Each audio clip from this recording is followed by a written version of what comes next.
Sheba, the area behind the fence here is the United States, and all of these people that you see are waiting to be processed by Border Patrol. They are all seeking asylum. Many have come up to the fence and asking us for water. They want their cell phones charged.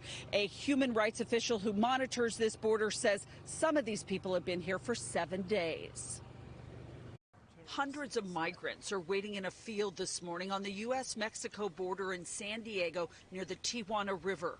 Some of the men, women, and children seeking asylum have been here for days.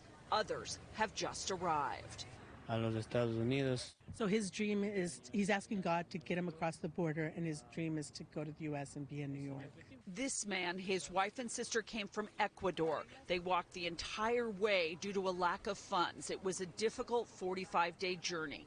They have joined the others who are huddled together in the cold, many of them wrapped in thermal blankets. We met people from Turkey, Colombia, and Southern Africa. This man heads a human rights organization in the area. He is standing at the steel border wall answering migrants' questions. The people behind us are asylum seekers who have crossed through or above or over the primary border wall, and now they're stuck in between what is known as the enforcement zone, which is in the United States. It's a primary and secondary border wall, and they're waiting to be picked up by the Border Patrol to be processed. All of the people here are asylum seekers, and they're hoping to seek asylum in the United States. Around 7 o'clock this morning, there was a flurry of activity. A convoy of Border Patrol agents drove along the wall and made their way into the makeshift camp. The migrants quickly formed lines. Most have been given wristbands to document their day of arrival into the U.S. Several of the asylum seekers with green wristbands were taken by officers to be processed. So she says that in night it's very cold. In the day it's very warm. She says, as you can see, it's not very clean, it's not very big, but they're making do. She says her back, they've been here since Sunday, her back is really bothering her. She says in the day it's very, very hot for them.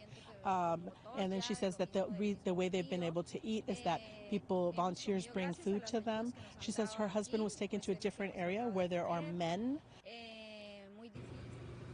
So back here live at the border, this is how we understand the process is to work. If a person has a credible asylum claim, they'll be sent to a shelter or to a family member here in the U.S. They will be tracked as they wait for their court hearing. However, if the person does not pass the asylum interview, in other words, have a credible fear to necessitate asylum, they could be expelled immediately back to their home country.